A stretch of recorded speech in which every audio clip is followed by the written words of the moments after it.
I wouldn't want to get hurt even more. Okay, so after being completely obliterated by Borderlands, I had to cleanse my cinema palate. So the very next day, I went and saw Cuckoo in theaters, and I'm so glad I did because I am absolutely cuckoo for Cuckoo. Sorry, I had to do it. There is so much to like about this movie, and we're going to be diving in and doing a creative review. This creative review, as with all my reviews, is spoiler free, so you can watch this prior to choosing whether or not to see this film. And in this creative breakdown, we look at 7 different elements of the movie. We're going to look at the visuals, the sound, the acting, the directing, the editing, the story, and the script, as well as the entertainment value of this film. And it always begins with a synopsis. You know what? Let me plug the channel. If you haven't yet, subscribe. Really helps the channel out. Share this video with a friend, and we appreciate your subscriptions. Thank you so much for that. All right, into the synopsis. This movie is about Gretchen. Gretchen is a teenager who reluctantly leaves America to live with her family, who has just moved to a exclusive resort in the German Alps. And once she moves into this resort with her father and her stepmother and her stepsister, all of a sudden, strange occurrences start happening. And as she investigates these events, she soon discovers some very shocking secrets that really has a fundamental impact on her family. Now, this resort is being run by Herr Koenig, played by Dan Stevens, and the main character, Gretchen, is being played by Hunter Schafer. And the whole movie, for the most part, takes place in and right around this resort in the German Alps. And this is written and directed by Tilman Singer, who is also of German descent. And, the thing I want to get into first with this movie is the visuals of the movie.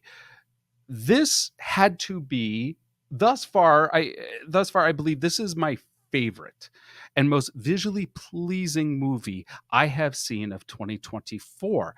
It is beautifully shot, beautifully executed.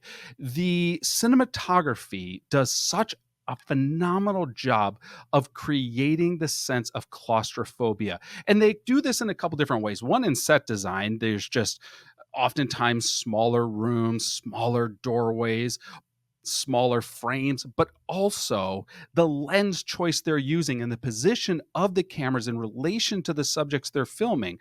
What I was noticing was a lot of 50 millimeter shots, but the camera is really close to the subject, which creates a very closed in feel for the viewer. This visually was a phenomenal film that just happened to be also filmed in what I assume it was filmed in the German Alps, as that's where it takes place. So you're juxtaposing this gorgeous landscape with this very tight, cold, intense, claustrophobic environment at the same time. Great balance between those two. Next up is sound. Wow. The sound in this movie is also phenomenal. There are several moments, both visually and auditorily, that I had goosebumps or I was literally jumping, and not just like cheap jump scares, but genuinely scared because things that were happening or sounds that were occurring in the movie. The sound design of this film is superb. Next up is acting. Now, there's not a lot of characters in this movie. You only have a handful of characters. I mean, you have Gretchen, you have Herr Koenig, you have a couple people staying at the resort, including a character named Beth. You have the father and stepmother. You have a couple doctors and the sister-in-law. And that's pretty much it. That being said, almost all of the screen time is being focused on Hunter Schafer's character, Gretchen, and wow. Just simply wow. Hunter Schafer does such a phenomenal job at this character.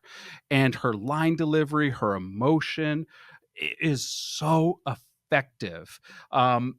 obviously I recognize Dan Stevens, seeing him a lot, but he does a decent job at playing the director of this resort and creating such a creepy and mysterious character. All the other characters, well, there's another character who plays a detective.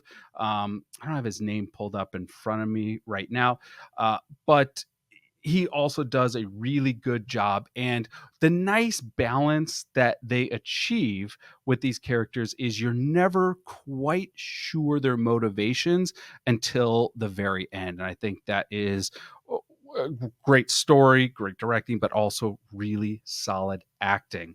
All right, so now let's get into the directing. Now, the only complaint I will have about this movie, um, very, very minimal complaints, would be that there were certain elements of the story that were still left quite opaque and unclear by the end of the movie. And it's a delicate balance, and I get it. How much do you want to tell the audience and how much do you want to leave to their imagination? And my only critique is I feel like there could have been just a little bit more explanation that would help solidify the character's motivations as it was tying into the climax and the third act of this movie.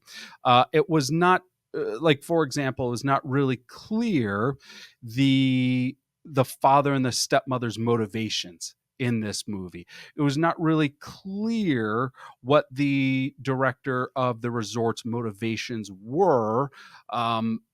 At the end of the movie. So there was some ambiguity left. And, I saw a bunch of stuff online saying, well, maybe that's because they want to do a sequel. I genuinely hope not. I feel like this is one of those movies that exists perfectly in a silo. I would not want to see a sequel of this. I do not think, even if they did a sequel, you're just going to have a lot of exposition. And I don't think that's going to help the original film. I think the original film is good as is. It just would have been nice to have just a little bit more satisfaction in the final reveal of this movie. That being said, entertainment, this was a really entertaining movie. It had a nice balance of very scary scenes with very slow building tension. And that shows a director who's willing to take his or her time, who's willing and trust the audience to not sit through just one blatant jump scare after another. And I like that.